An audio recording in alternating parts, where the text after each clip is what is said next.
guys, welcome back. I'm hoping you're liking the content. Make sure if you do, you comment, you subscribe. All right, I'm back. Okay, so the feds are not watching for now, but honestly, we never know who's listening or who's watching. All right. Right? Right. Okay. So you've got your Bitcoin shirt on. You have your glasses. Yep. You as an INTJ, typical stereotype. Right. You're a conspiracy theorist. Would you say that all INTJs are? Is it a conspiracy theorist thing? Legit? It is. It is legit, but the reason is that we make connections using introverted intuition that we can't help.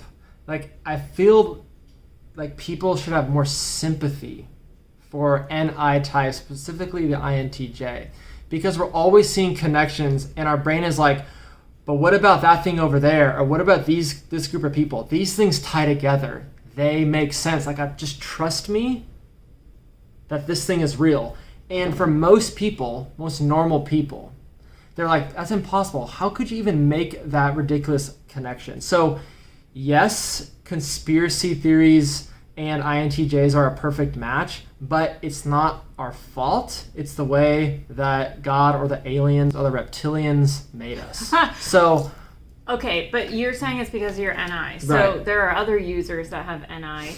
Are Right. they conspiracy theorists as well? No, and I don't think it's because of NI being the dominant function of the INTJ. It's sort of like a background process that if you don't know type, like say you didn't even know that that was your lead process, you would expect that this process going on where you're making connections on seemingly random data points is how everyone thinks and how everyone puts together pieces of information or perceives things. With introverted intuition, it is a sort of like an app refresh process in the background where it's just running and you're not necessarily understanding of how you take those things and then make them a reality, or when you're trying to explain it, it sounds freaking bizarre. Okay, I have a few questions. Yes. Now, you used an interesting word earlier. You said normal people should have sympathy for INTJs, and was that the right word choice? Are you basically trying to say that because you're spinning all the time like you are tortured souls and we should feel sorry for you? What do you mean by sympathy? I think that, well, a part of my coaching is all about like learning type helps you become empathetic and sympathetic to all the types. Okay. So for example, like in the same way that you would be sympathetic of an NI dominant type, you could be sympathetic to a TE dominant type, which would be an ESTJ or ENTJ, where they're just always trying to get something done. Like they're always running out of time. They're always so action oriented. Like you can feel bad for them and be like, I understand your drive to do this thing, instead of being like trying to critique it. It's like, you should be something else. It's like they can't help be that way, but they can learn that this is actually how they're perceived and how they might temper it down a little bit. So, like not everyone wants to hear the INTJ's crazy stories about how the aliens landed a long time ago, the Anunnaki are running the government. They don't want to hear that, and you can maybe keep it to yourself. Okay, so maybe if I'm not an INTJ, I just need to have more understanding of like where it's coming from, and understanding that function does serve you well in a lot of parts of your life, and to kind of more appreciate it or laugh it off if it seems a little wacky. Mm-hmm. I mean, what am I supposed to do? I'm your spouse. Yeah. So what am I supposed to do if I see you spinning, like just off the planet with your tinfoil hat? Yeah. You know, what do I do as your partner or your friend in your life to keep you grounded? That's a really good question, because I think what you have to do is you have to have a level of, okay, I'll play along. Like, I will humor you. I'll ask you to say something like, tell me more about it. Maybe slightly challenge it, like not dismiss it. The worst thing you do is just like, you're crazy, because that makes them more just like, well, you're an idiot then if you don't get it. So it's like, okay, so what do you mean by that? Like, are you saying this? Confirming that they're actually saying that. And then at the same time, ask them, like I would like to be asked, okay, so how would you explain that to somebody that is a skeptic? Like, how are you going to convert people to understanding flat Earth. Like, think about if it was, like, that's always a subject that's like, no. How would you take that theory and be like, well, here's how I would explain it?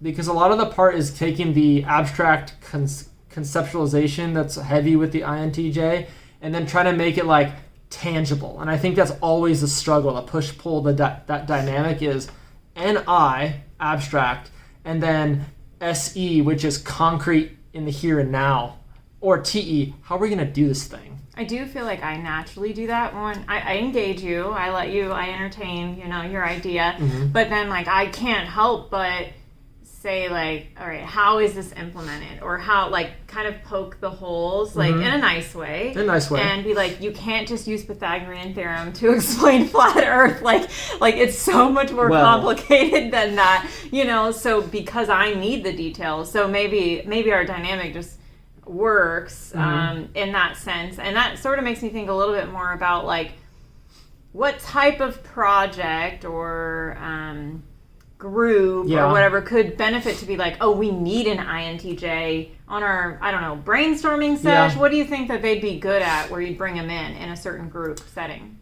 I think brainstorming would be okay. I've always advocated for like a more NE type, so that would be an ENFP or ENTP if you're really just trying to throw stuff out the wall and see what sticks. I think if you're like in an R&D department and you're looking for a strategy, but not strategy for like Q1, Q2, but you're talking about Q1, Q2, 20 years from now. Where's the industry going? Where are we going to be? And how do we get ahead of the competition? Or how do we be the first mover on a new product or something like that?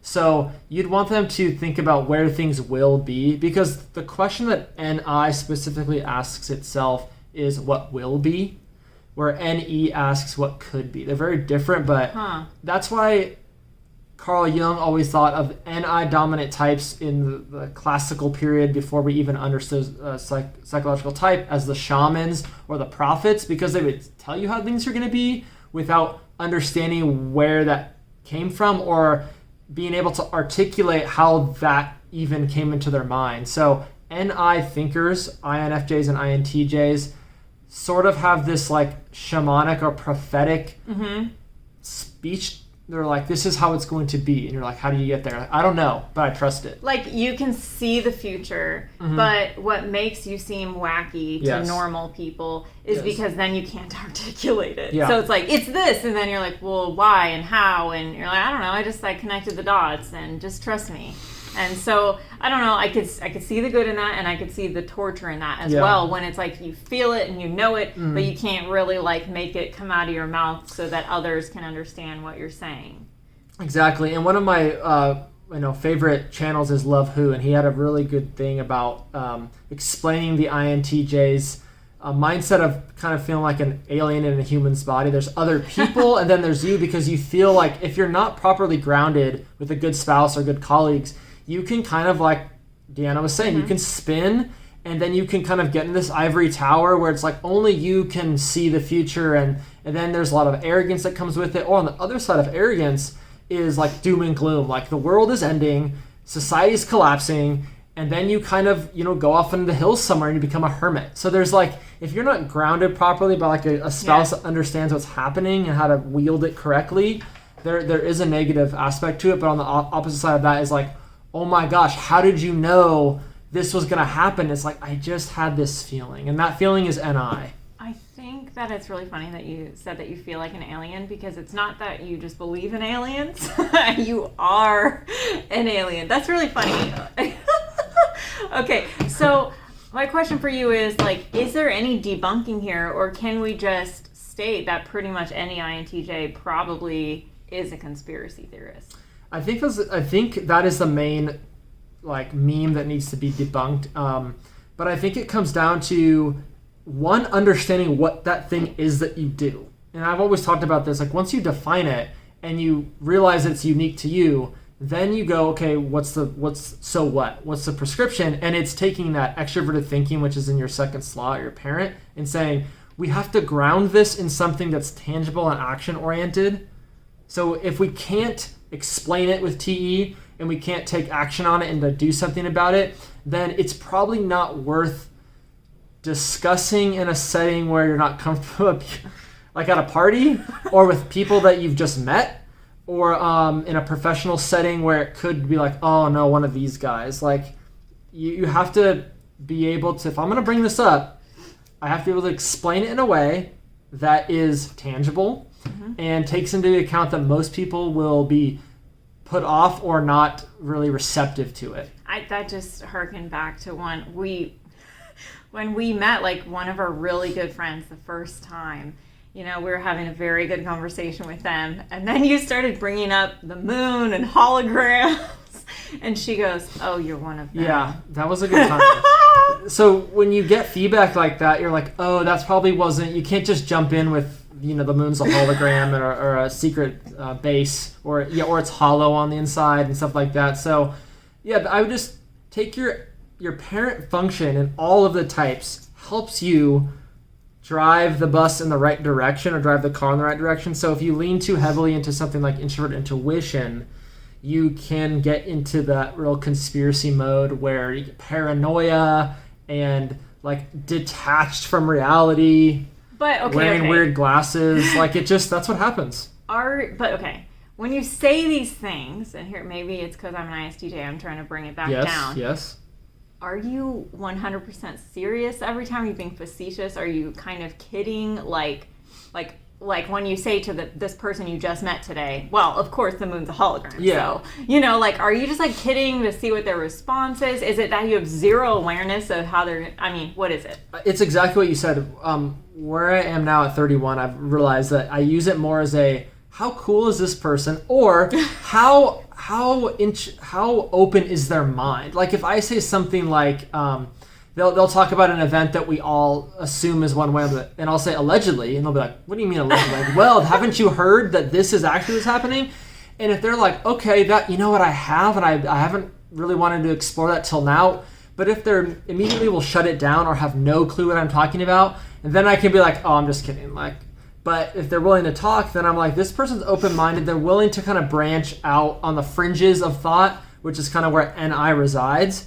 And I don't use it as I use it more as a social tool. Sounds like a test. Like a test, like a troll, like a probe, to see how, like what the temperature check really is how I use it now. Yeah, and I think if you're a little bit calculated about that, then it's okay. But when you're very underdeveloped, it can like really push people away, and people are just like, who's this dude? And they don't get like that you're kind of being funny, or you're trying to be funny. Like people don't get your humor. They don't get that you're just kidding around. Yeah, like if you're underdeveloped, it could be dangerous.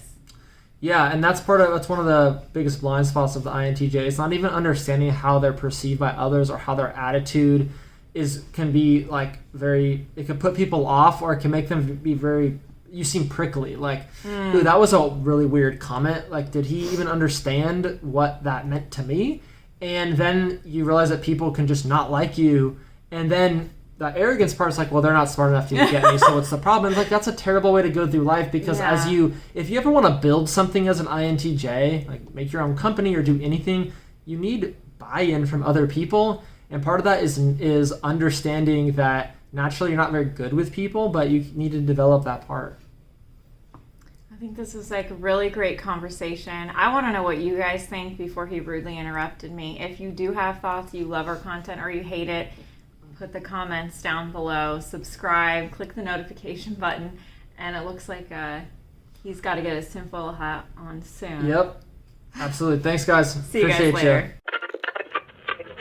I tried to live without you, just can't get you